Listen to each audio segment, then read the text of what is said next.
을 받을 수 있는 과목이 늘어날수록 그게 한 개이냐 두 개에 따라서 입학 사정관들이 볼 때 확 달라집니다. I feel like I'm losing my mind. Is everybody in the world blind? Please, Lord, give me a sign. 그래서 자 이거예요. 제가 일부러 이것 때문에 여러분들한테 칼라 복사를 했어요. 보시라고. 이 종이 버리지 마시고 계속 이렇게 한번 두고 계속 보셔야 돼요. 어차피 이 골자로 다 진행되는 거여서 특별히 이거 외에 건 없습니다. 원래 지금 15개정 교육과정에서는 이렇게 뭐 민건이 어머니 같은 경우에는 지금 서희가 이거고 민건이가 이거잖아요. 서희는 여기에 해당되는 거예요. 그냥 1등급부터 9등급까지. 그죠? 이게 누적이죠. 1등급 4%. 여러분 9등급도 어려워요. 4%예요. 마지막. 이렇게 똑같죠. 잠깐만요. 똑같은 거예요. 그런데 바뀌는 교육과정에서는 어떻게 한다고요? 네. 10% 누적. 그러면 원래 안 바뀌는 내신 등급에서 1, 2등급 합산해가지고 지금 바뀌는 교육과정에서 10% 안에 들면 1등급이라는 거잖아요. 그러면 이렇게 얘기를 해요. 교육부에서는 되게 완화됐다. 완화됐다라고 말을 하면 우리가 완화된지 알잖아요. 그렇게 생각하면 큰일 난다. 완화된 것처럼 보이는데 1등급에 들어가지 않으면 인서울은 절대 쓸 수 없어요. 왜? 여러분 바뀌는 거에서 2등급이면 어떻게 되는 거예요? 누적 34%예요. 3분의 1밖에 안 된다는 거예요, 성적이. 그러면 좋은 대학에서는 2등급은 커트시키겠죠. 안 봐요. 그러니까 올 1등급이 여기에 되게 받기 힘들거든요. 그래서 정확히 말하면 올 1등급 받는다. 원래 1등급이 4%죠. 여러분 잘 생각하셔야 지금 졸리면 안 돼요. 여러분 지금 중요한 시기에 여러분들 자녀가 여러분들과 똑같은 생각하셔야 돼요. 수업 시간 안 졸고 이래야 되니까. 4%인데 올 1등급은 몇 %냐면 2%. 올 1등급. 이해되시죠? 그러니까 1.0, 1.1 안에 들어간 애들. 그러니까 1 있잖아. 근데 만약에 뭐 1.8, 1.9 이거는 올 1등급 아닌 거예요. 1도 있고 2도 있고 한 거잖아. 그죠? 예. 그래서 올 1등급인 거에 대한 내용이 2%예요. 2%. 크리티컬하게 따지면.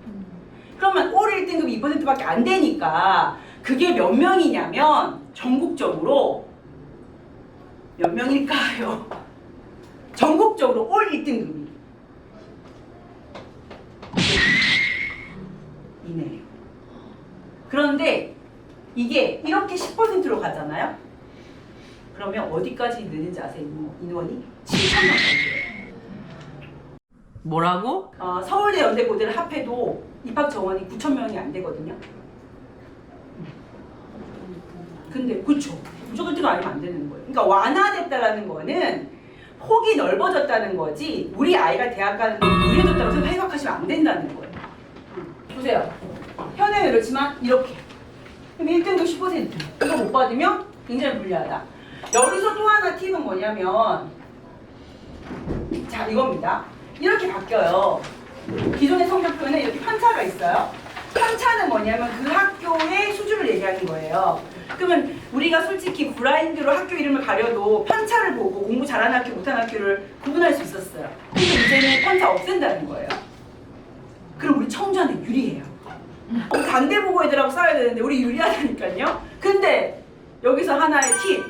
그러면 편차도 없어졌어요. 그러면 원정수랑 과목 평균하고 여기 성취도별, 그러니까 A가 몇 %냐, 그죠? B, C, D가 몇 %, 요것만 딱 나온다는 거예요. 그러면 A가 벌써 여기 25%야. 겁나 많죠? 근데 편차가 안 나와. 원정수. 여기서 제가 하고자 하는 앞으로의 플랜이 나오는 거예요. 그러면 100점을 받는 애들이 너무 유리할 거라는 거예요. 이해가 딱 되세요? 지금 제 말에 완전 이해되는데? 이거 되게 고급적인데? 100점. 어머니 100점요. 고등학교 때 100점을 받을 수 있는 과목이 늘어날수록 그게 한 개이냐 두 개에 따라서 입학 사정관들이 볼 때 확 달라진다. 그럼 무슨 얘기예요?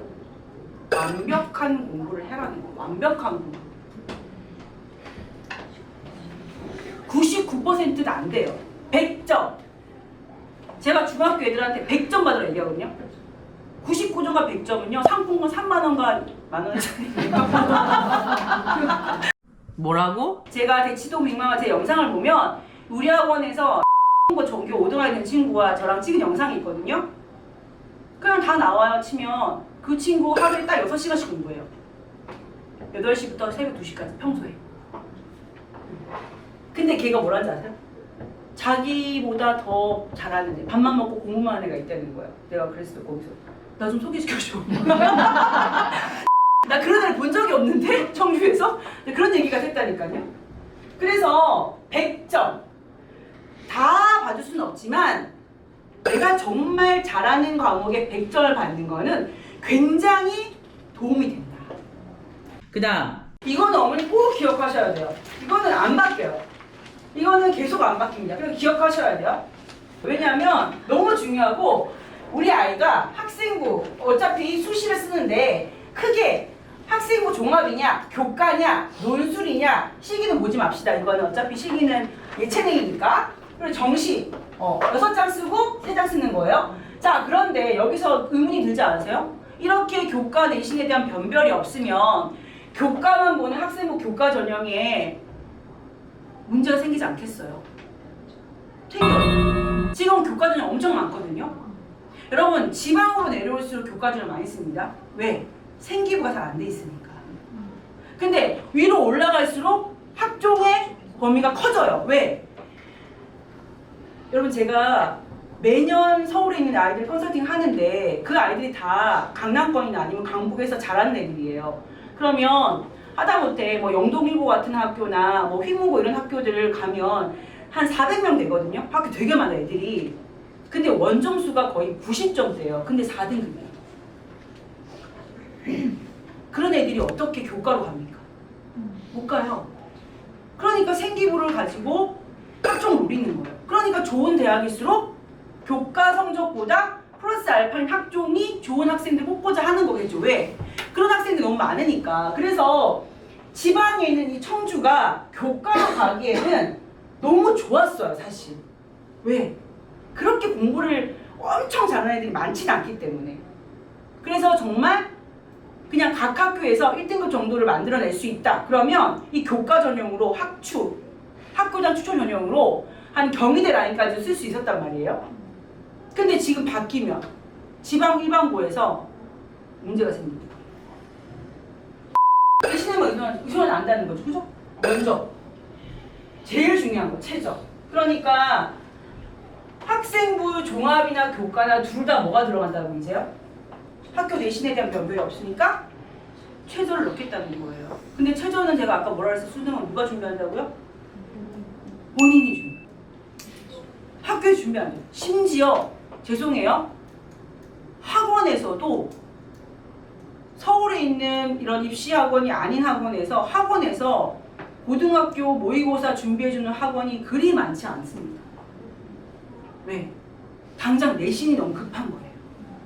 그리고 엄마들이 내신이 안 나오면 학원을 옮겨. 그러니 학원장도 어쩔 수 없이 애들 모의고사 준비시킬 시간이 없어요.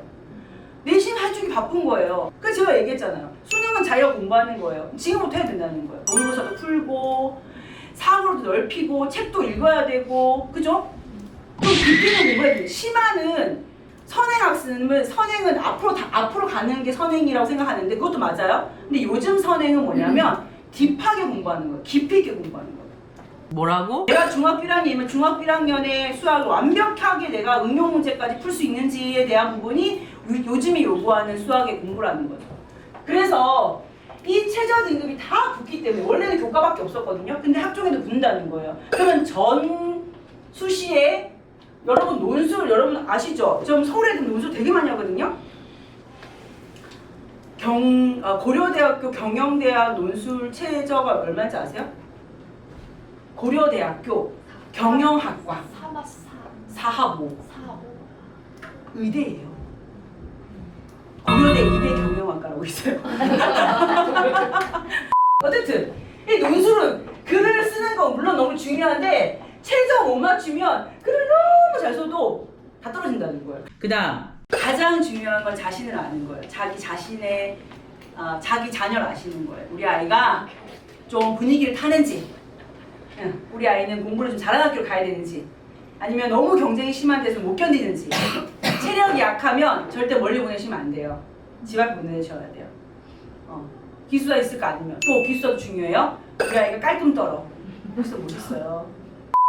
그러니까 기숙사도 우리 아이가 기숙사에 적합한 아이인지도 보셔야 돼요.